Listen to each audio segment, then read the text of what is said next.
Everyone, कैसे हैं आप सभी? आई होप सभी बहुत अच्छे होंगे। और आज इस वीडियो में मैं बात करने वाली हूँ उन एस्पिरेंट्स के लिए जिन्होंने पीएचडी क्वालिफाई किया। मैम ओनली पीएचडी, कोई बात ही नहीं कर रहा, सभी नेट और जेआरएफ की बात कर रहे हैं। आप भी नेट और जेआरएफ की बात कर रहे हो। हमारा क्या होगा? हमने भी क्वालिफिकेशन तो ली है, 3 कैटेगरीज हैं, 2 कैटेगरीज नहीं है, बट स्टिल उन 1,14,445 बच्चों के बारे में कोई बात ही नहीं कर रहा। चलिए आज इस वीडियो में बात करते हैं। एंड आपके लिए एक इम्पॉर्टेंट चीज जो जानना जरूरी है वो ये है कि यस, नेट और जेआरएफ को ज्यादा इंपॉर्टेंस दी जाती है। क्यों? क्योंकि नेट करने से असिस्टेंट प्रोफेसर की एलिजिबिलिटी बनती है, जेआरएफ करने से असिस्टेंट प्रोफेसर की एलिजिबिलिटी बनती है, एंड साथ ही साथ आपको जेआरएफ मिलता है अगर आप पीएचडी करते हैं। तो ओनली पीएचडी में क्या दिक्कत है? ओनली पीएचडी में अगर आप पीएचडी करना चाहते हैं तो आपके लिए रास्ता बन गया है, आपको कोई एंट्रेंस एग्जामिनेशन देने की जरूरत नहीं है। बट पीएचडी ओनली बहुत कम बच्चे, मतलब बहुत कम मार्क्स पे बच्चे जो हैं क्वालिफाई कर लेते हैं, तो इसको कुछ खास इंपॉर्टेंस नहीं दी जाती। ऐसा नहीं है, पीएचडी ओनली भी अपनी एक अलग ही खूबी है जो रखता है। क्या पीएचडी ओनली से मैं एनआईटीज और आईआईटीज में एडमिशन नहीं ले सकती? ऐसा नहीं है, आप ले सकते हैं। हाँ, थोड़ा सा स्ट्रगल आपको करना पड़ेगा क्योंकि आपके लिए रास्ते बिल्कुल आसान नहीं होंगे जो नेट और जेआरएफ वालों के लिए होते हैं। बट अगर आपकी डिटर्मिनेशन है पीएचडी करने की तो बिल्कुल आपको कोई नहीं रोक सकता। मैं आयुषी आज आपके लिए जो है ये वीडियो लेके आई हूँ जिसमें हम पीएचडी ओनली वालों के बारे में बात करने वाले हैं। एंड अगर आप चैनल पे फर्स्ट टाइम आए हैं तो चैनल को सब्सक्राइब कर लो, क्योंकि ये चैनल है one stop solution for your UGC net set and assistant professor examinations.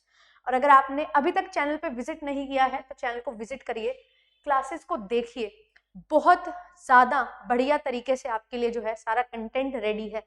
इसको अच्छे से पढ़ो, समझो, एक क्लास को 2 बार देखो एंड अपना नेट जेआरएफ एग्जामिनेशन जो है उसको क्वालिफाई करो। क्या मैम पीएचडी ओनली करके सब कुछ सेट हो जाएगा? हम असिस्टेंट प्रोफेसर बनना चाहते हैं, वो पॉसिबल हो पाएगा? नहीं हो पाएगा, बट रिसर्च आप कर सकते हो। तो पीएचडी ओनली वाले अब करें तो करें क्या, है ना? ये सवाल आपके मन में आ रहा होगा। तो आपको एक चीज तो पहले बता देती हूँ कि जो भी पीएचडी ओनली वाले हैं अपनी तैयारी को मत छोड़ना, यूजीसी नेट क्लियर करना ही है। एंड उसके लिए आपके लिए यूट्यूब पे बिल्कुल फ्री ऑफ कॉस्ट क्लासेस चल रही हैं, एनकाउंटर सीरीज चल रही है। पेड बैचेस में एनरोलमेंट लेना चाहते हो 12 महीने की वैलिडिटी के साथ, प्रीमियम बैच आपके लिए है। पेपर 1 पेपर 2 के लिए आप लोग ज्वाइन कर सकते हो। वो सभी चीज़ें मिलेंगी जो आपकी तैयारी में बहुत ज़्यादा इंपॉर्टेंट रोल प्ले करती हैं, एंड आप भी इन बच्चों में जो है आएंगे। एंड अभी ज्वाइन करोगे तो 20% का डिस्काउंट आपको मिल रहा है।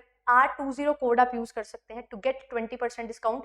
कुछ भी पूछना है ये दिए गए 2 नंबर पे आप कॉल कर सकते हो। एंड मीटअप होने जा रहा है 2 मार्च यानी कि संडे को सुबह 10 बजे जयपुर में। तो आप लोग जो है बिल्कुल आमंत्रित हैं, इनवाइटेड हैं, आप लोग जरूर विजिट करिएगा। एंड ये है एड्रेस, कुछ भी पूछना है इन 2 नंबर पे आप कॉल कर सकते हैं, ठीक है? और आपके लिए एप्लीकेशन है, एप्लीकेशन पे जाइए, विजिट करिए। जो भी यूट्यूब की क्लासेस हो रही हैं उनकी पीडीएफ आपके लिए है। अब बात करते हैं पीएचडी क्वालिफाई किया है जिन्होंने। रजिस्टर्ड कैंडिडेट्स की अगर मैं बात करूं, कॉमर्स में 66,779 और अपीयर्ड जो है वो है 51,262। और इनमें से जो जेआरएफ हुआ है वो 340 बच्चों का, नेट हुआ है जो वो 3,763 बच्चों का, और 8,057 बच्चे जो हैं उन्होंने पीएचडी ओनली क्वालिफाई किया है। तो ये जो पीएचडी ओनली है ये जो है ये बहुत ज़्यादा इम्पॉर्टेंट हमारे लिए कैटेगरी है, क्योंकि एनटीए ने इसको 3rd कैटेगरी बनाया है। तो आप यहाँ पे जो है अगर ओवरऑल बात करूं तो ये 1,14,445 बच्चे जो हैं, यहाँ पे आपके लिए पीएचडी के द्वार बिल्कुल खुले हैं। आप जहां चाहें पीएचडी कर सकते हैं।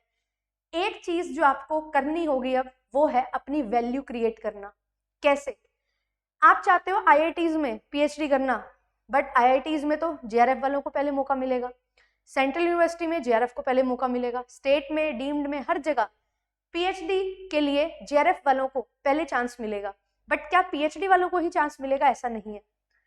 पीएचडी वाले डायरेक्ट इंटरव्यू में फाइट करेंगे, बट आप जो हैं वो थोड़ा सा जो है स्ट्रगल करके जाओगे। कैसे? कनेक्शंस आपको बनाने पड़ेंगे।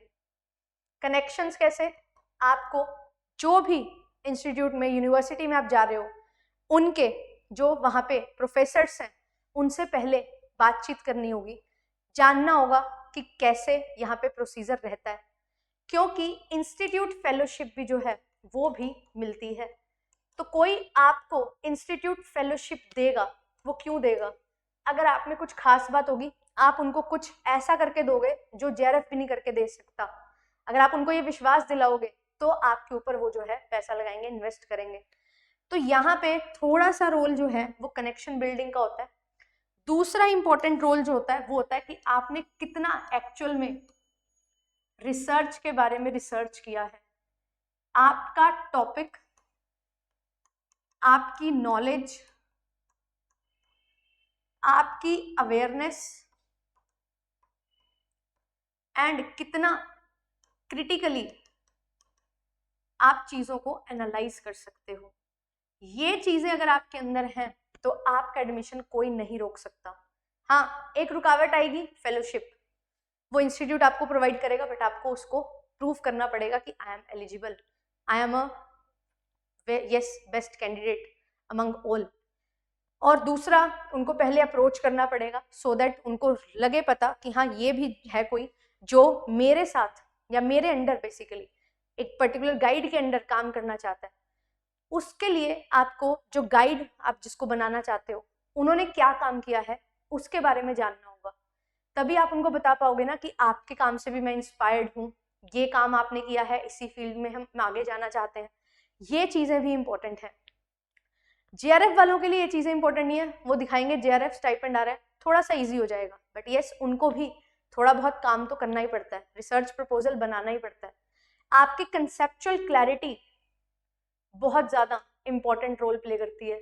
आप कितना रिसर्च जो आप पढ़ते हो, रिसर्च एप्टीट्यूड, वो कितना एप्टीट्यूड आपके अंदर है, आपकी टॉपिक पे कितनी कमांड है, जिस टॉपिक में आप रिसर्च करना चाहते हो।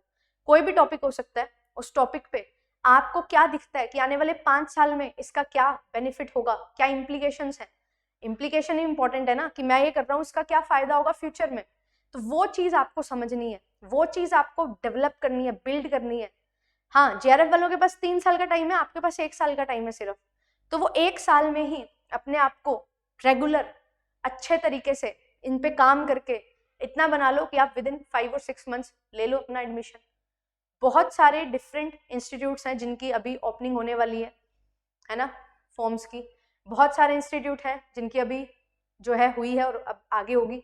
तो 1 साल के अंदर ऑल ओवर इंडिया आपकी ओपनिंग्स हैं जो होती हैं, और वहां पे सिर्फ और सिर्फ ये नहीं मैटर करता कि आप जेआरएफ लेके आ रहे हो, ये भी मैटर करता है आप कितना अच्छे से उस टॉपिक को समझे हो। तो उस पर्टिकुलर टॉपिक के अंदर आपका कितना इंटरेस्ट है, जिसमें आप रिसर्च करना चाहते हो, एक्चुअल में आपने उसके बारे में कितना स्टडी किया है, कितना कंसिस्टेंसी से आपने काम किया है, क्या आप कुछ प्रॉब्लम डिराइव कर पा रहे हो। ये चीज आपके लिए इंपॉर्टेंट है, और ये कौन करेगा, ये आप ही करोगे। आज का टाइम इतना एडवांस है कि आप चैट जीपीटी यूज करो, बहुत सारे टूल्स यूज करो जो आपको हेल्प करेंगे, बट ये नहीं है कि चैट जीपीटी आपको बताएगा कि ये काम कर ले। आपको उससे पूछना पड़ेगा कि मैं ये काम करना चाहता हूँ, ये कर रहा हुआ है मैंने, इस फील्ड में क्या कुछ हुआ है, इस फील्ड में क्या कुछ हो रहा है, इस फील्ड में ये चीजें हो रही है, तो इसका कैसे इम्पैक्ट हो सकता है, उसको थोड़ा उससे निकलवानी है चीजें। उसके लिए आपको चीजें पता होनी जरूरी है, सो दैट आप वो चीज उसको दो एंड वो रिटर्न में आपको और अच्छे से चीजें डिफाइन करके दे। ये चीजों पे काम करना जरूरी है। न्यूज़पेपर पढ़ना जरूरी है, क्योंकि एक्चुअल प्रॉब्लम न्यूज़पेपर से मिलती है। एक्चुअल प्रॉब्लम न्यूज़पेपर से मिलेगी, तो न्यूज़पेपर को अच्छे से पढ़ो, उसको क्रिटिकली एनालाइज करो कि ये चीज दी हुई है, इसका क्या इम्पैक्ट होगा, इस चीज से क्या इम्पैक्ट होगा। गवर्नमेंट ने कोई डिसीजन लिया तो इससे क्या प्रभाव होगा, क्या वो पॉजिटिव होगा, नेगेटिव होगा। दोनों चीजों को एनालाइज करो, तब जाके आप जो है धीरे धीरे इन चीजों को समझोगे। एंड पीएचडी में एडमिशन ले लेना is not a big task, but हाँ, अपने टॉपिक पे अगर आपने काम किया है तो आपके लिए वो आसान है, अदरवाइज आपके लिए बहुत ज्यादा मुश्किल वो चीजें हो जाती हैं। ठीक है, आई होप कि आपके लिए जो सेशन है वो फ्रूटफुल रहा होगा, एंड जो भी दिक्कतें आपको फेस करनी पड़ेंगी वो मैंने आपको बता दी, बट आप अगर डिटरमाइंड हो तो आपके लिए ये जो कैटेगरी नंबर 3 है ये भी बहुत फ्रूटफुल रिजल्ट ला सकती है।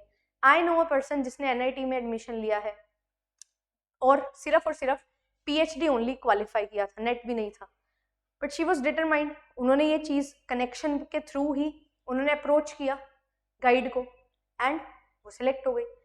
तो वही चीज़ आपको भी करनी है, अपने आसपास जो है थोड़ा एक्सप्लोर करो, कोशिश करो कॉन्फ्रेंसेस अटेंड करने की, है ना। अपने आसपास कोई कॉन्फ्रेंसेस हो रही हैं उनमें ज़रूर जाया करो। एंड उसके लिए क्या करना होता है, पेपर लिखना होता है। तो जो भी टॉपिक है उस पर थोड़ा सा 10-15 दिन का टाइम लगा के लिखो, ठीक है। बहुत बड़ी बड़ी कॉन्फ्रेंसेज हैं, वहाँ पे आपका पेपर रिजेक्ट हो सकता है, बट मोस्टली जगह एक्सेप्ट हो जाता है ना। तो वहाँ पे आपको वहाँ बैठने का मौका मिल रहा है, वहाँ सीखने का मौका मिल रहा है, दैट इज़ इंपॉर्टेंट। और अगर आपको लग रहा है कि कॉन्फ्रेंसेस तो बोरिंग होती है, फिर आप इस फील्ड के लिए बने ही नहीं हो, क्योंकि रिसर्च इज़ बोरिंग। बट हाँ, धीरे धीरे धीरे धीरे आप जो है किसी चीज़ पे काम करते हो, फिर वो आपको रिजल्ट देती है। तो यही चीज़ है रिसर्च में, पढ़ना ही है रिसर्च में, है ना। चीज़ें ही फाइंड आउट करनी है, पेपर्स में से, आर्टिकल्स में से, जर्नल में से, बुक में से, बहुत सारी जगह से, न्यूज़पेपर में से, ठीक है। तो ये चीज़ पे काम करो। मैं आपको बोलूँगी असिस्टेंट प्रोफेसर बनना है अल्टीमेटली, तो यस, नेट की भी तैयारी करते रहो, क्योंकि net is the minimum eligibility. बिना नेट के नहीं होगा असिस्टेंट प्रोफेसर में सिलेक्शन। बट पीएचडी ओनली हुआ है तो इसको वेस्ट भी मत होने दो, है ना। और कोशिश करो, अगर आपके पास टाइम है, कि आप जेआरएफ भी ट्राई करो and give your self 6 months, but वो डेडिकेशन एक ऐसे लेवल की हो कि आपको लगे यार ऐसा मैंने भी कर दिया। जो आप पढ़ रहे हो उसको 2 गुना 3 गुना करना पड़ेगा। एंड ऐसा नहीं सिर्फ टाइम के टर्म्स में, प्रोडक्टिविटी टर्म्स में, एफिशिएंसी टर्म्स में। आप पढ़ रहे हो बहुत ज़्यादा, आप हर जगह से वीडियो देख रहे हो, ये सही नहीं है। मेरी चीज़ें बहुत बुरी लगेंगी आपको कि मैम हमने तो बहुत पढ़ा था, पर आपने एक ही चीज़ को 10 जगह से पढ़ा था, जो कि गलत है। एक जगह से 10 बार वो चीज़ पढ़ लेते तो सिलेक्शन हो जाता, क्योंकि एक चीज़ अच्छे से पढ़ाई गई है एक जगह, दूसरी जगह भी, तीसरी जगह भी, और आपने सिर्फ एक ही चीज़ जो पढ़ी थी ना, वही हर जगह पढ़ ली। वो एक चीज़ को जब आप दोबारा देखते हो ना, आपको नई चीज़ सीखने को मिलती है, तीसरी बार देखते हो फिर कुछ नया सीखने को मिलता है, वो आप स्किप कर देते हो, और ये सबसे बड़ा लूप होल है जो हमारी तैयारी में रह जाता है, ठीक है। I wish and I hope कि आपको ये वीडियो जो है वो मीनिंगफुल लगी होगी, कुछ इंसाइट्स आपको मिले होंगे, एंड आप इस पर काम करोगे एंड अच्छे तरीके से अपनी तैयारी करोगे। थैंक यू सो मच, मिलूंगी आपसे नेक्स्ट सेशन में, बाय बाय। एंड मीटअप में आना ज़रूर, ठीक है। आपको बहुत कुछ नया सीखने को जो है वो मिलने वाला है 2 तारीख को सुबह 10 बजे, ठीक है। Bye bye.